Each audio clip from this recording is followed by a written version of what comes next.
Dear student, very good morning. Today class Zoology, Lesson 20, Organ System in Animals, விலங்குகளின் உறுப்பு மண்டலங்கள். Today new topic, Human Excretory System, மனித கழிவுநீக்கம் மண்டலம்.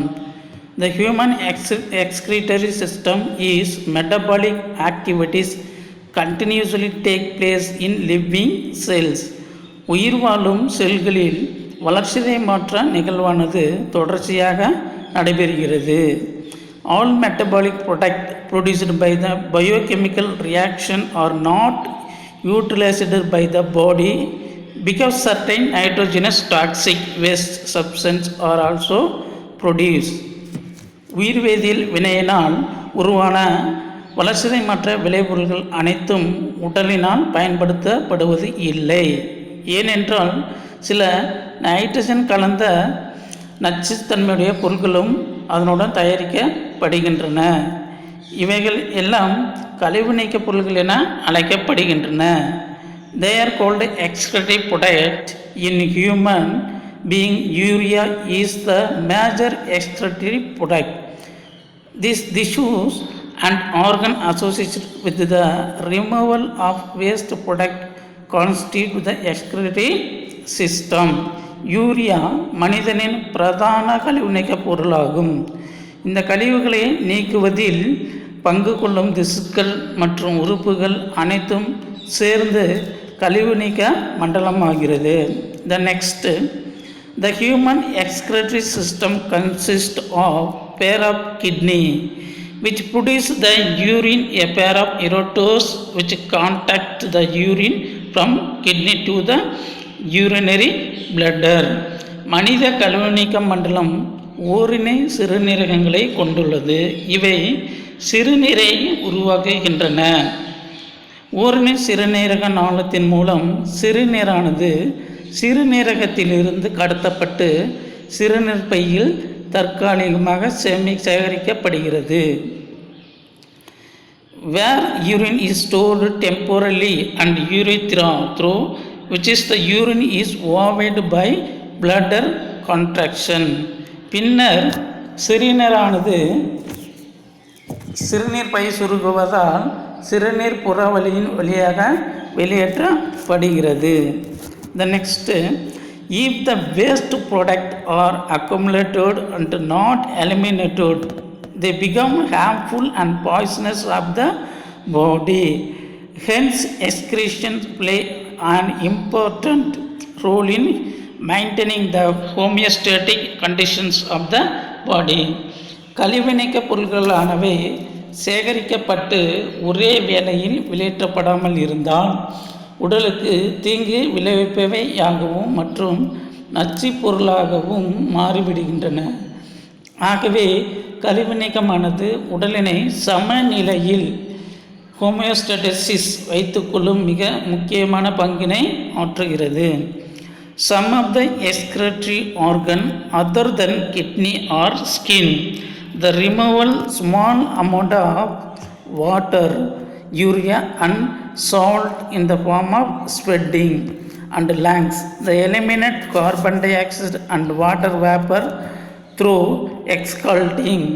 சிறுநீரகங்களை தவிர தோல் சிறிதளவு நீர் மற்றும் யூரியா மற்றும் வேர்வை வடிவில் உப்புகளை நீக்கல் மற்றும் நுரையீரல் கார்பன் டை ஆக்சைடு வெளியேற்றம் மற்றும் மூச்சு விடுவதன் மூலம் நீர்த்திவலைகளை வெளியேற்றுகின்றன ஆகிய பிற கழிவு நீக்க உறுப்புகளாகும். ஸ்கின், தோல்.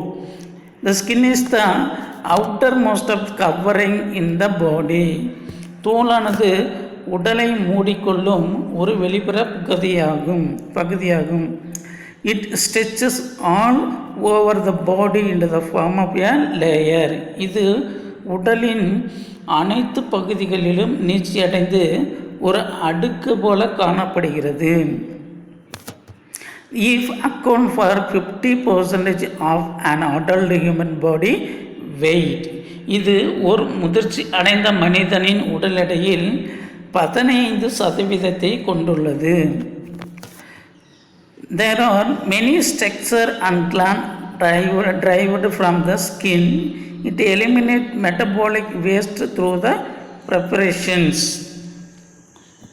இது தோலிலிருந்து பல்வேறு அமைப்புகளும் சுரப்பிகளும் உருவாக்கி உள்ளன. இது வியர்த்தல் என்ற செயல்பாட்டால் வளர்சிதை மாற்ற கழிவுகளை வெளியேற்றுகிறது.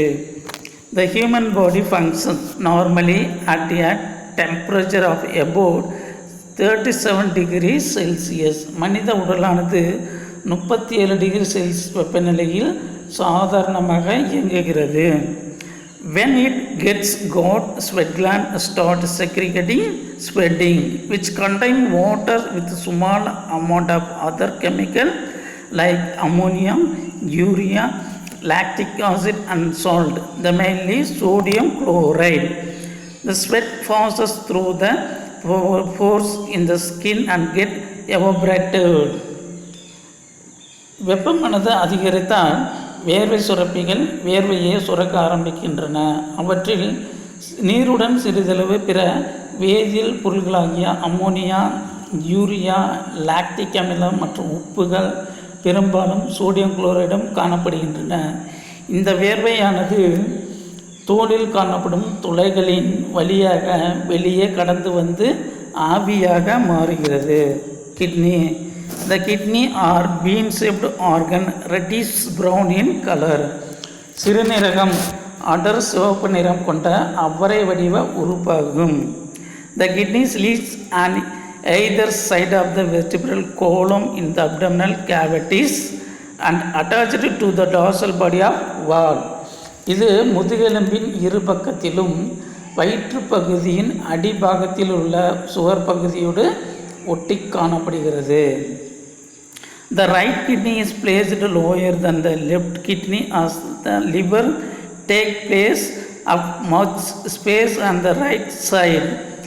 Each kidney is about 11 centimeters long and 5 centimeters wide and 3 centimeters thick. கல்லீரலானது வலதுபுறத்தில் அதிக இடத்தில் படர்ந்திருப்பதால் வலதுபுறம் உள்ள சிறுநீரகமானது இடதுபுற சிறுநீரகத்தை விட சற்று கீழே காணப்படுகிறது.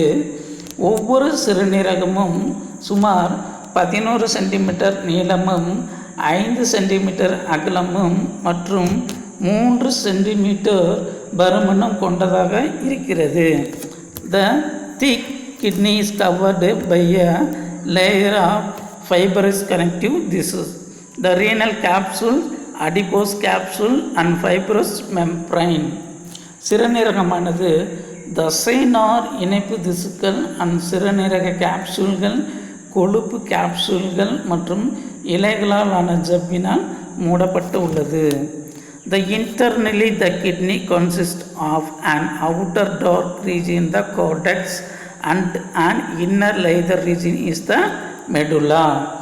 சிறுநீரகத்தினுள் கார்டெக்ஸ் புரணி என்ற ஓர் அடர்த்தியான வெளிப்புற பகுதியும் மெடுலா என்ற மெலிதான உட்புற பகுதியும் காணப்படுகிறது.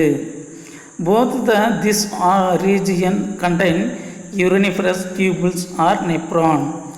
The medullary consists of multipolar conical masses called the medullary pyramid or renal pyramid. இவ்விரண்டு பகுதிகளும் சிறுநீரக நுண்குழல்கள் அல்லது நெப்ரான்களை கொண்டுள்ளன. மெடுலா என்ற பகுதியில் பல்வேறு நுண்குழாய்கள் கூம்பு வடிவில் குவிந்து ஒட்டுமொத்தமாக அமைந்துள்ளன. இவை மெடுலா பிரமிடுகள் அல்லது சிறுநீரக பிரமிடுகள் என அழைக்கப்படுகிறது. On the inner convex side of each kidney, a knot called hilums is present through which blood vessels and nerves enter into the urine leaves out. இவைகளின் அடித்தளமானது கார்டெக்ஸ் புரணி என்ற பகுதியின் அருகில் உள்ளது. ஒவ்வொரு சிறுநீரகத்தின் உட்பகுதியில் உள்ள ஹைலம் என்று அழைக்கப்படுகிறது. வாயில் போன்ற அமைப்பின் வழியே இரத்த நாளங்களும் நரம்புகளும் உள்ளே நுழைகின்றன. அங்கிருந்து சிறுநீரானது வெளியேற்றப்படுகிறது. யூரோட்ரஸ் சிறுநீர் குழாய். The ureterus means சிறுநீர் குழாய். There are thin muscular tube emerging out from the hilums. சிறுநீர் குழாய் என்பது தசையாலான ஒரு குழலாகும். இது ஹைலம் என்ற பகுதியிலிருந்து வெளிப்படுகின்றது. The urine enters the ureters from the renal pelvis and it's contacted along the ureters by peristaltic movement of its walls. The ureters carry urine from kidney to urinary bladder. Renal pelvis என்ற பகுதியிலிருந்து சிறுநீர் குழாய் பகுதிக்குள் peristaltic இயக்கத்தின் மூலம் சிறுநீரகமானது கடத்தப்படுகிறது. இச்சிறுநீர் குழாய்கள் சிறுநீரகத்திலிருந்து சிறுநீர் பைக்கு எடுத்து செல்கின்றன. யூரினரி பிளட்டர் சிறுநீர் by. The urinary bladder is a sac-like structure which lives in the pelvic cavities of the abdomen. It stores urine temporarily. சிறுநீர் பை ஒரு பை போன்ற அமைப்பை உடையது. இப்பை வயிற்றுப்பகுதியில் இடுப்புக்குழி என்ற இடத்தில் அமைந்துள்ளது. இது தற்காலிகமாக சிறுநீரை சேகரித்து வைக்கின்றது. Urethra means சிறுநீர் புறவழி. Then urethra is a membranous tube which conducts urine to the exterior. சிறுநீர் புறவழியானது ஒரு தசையாலான சிறுநீரை வெளியேற்றும் குழலாகும். The urethral sphincter keeps the urethra closed and opens only at the time of micturium urination. அதாவது சிறுநீரை வெளியேற்றுக்குழல்னு சொல்லியாச்சு. சிறுநீர் புற வழியானது சிறுநீரக ஸ்பின்டர்ஸ் அமைப்பானது சிறுநீர் கழித்தல் நேரத்தில் திறக்கவும் மூடவும் செய்கிறது. The function of kidney. The maintain the fluid and electrolytes balance in our body. அதாவது நமது உடலில் நீரையும் மின்பகு பொருள்களையும் சமநிலைப்படுத்த உதவுகிறது. The regular acid base balance of the blood. இரத்தத்தில் அமிலகார சமநிலையை ஒழுங்குபடுத்துகிறது. The maintain the osmotic pressure in blood and tissue. இரத்தத்திலும் திசுக்களிலும் சவ்வுடு பரவல் அழுத்தத்தினை சமநிலைப்படுத்துகிறது. அதாவது osmotic pressure. Fourth point, last point, the help in retain the important plasma constituent like glucose and amino acid. Plasma திரவத்தின் முக்கிய பகுதி பொருள்களாலான glucose மற்றும் amino அமிலங்களை மீண்டும் பிளாஸ்மாவில் தக்க வைத்து கொள்ள உதவுகிறது.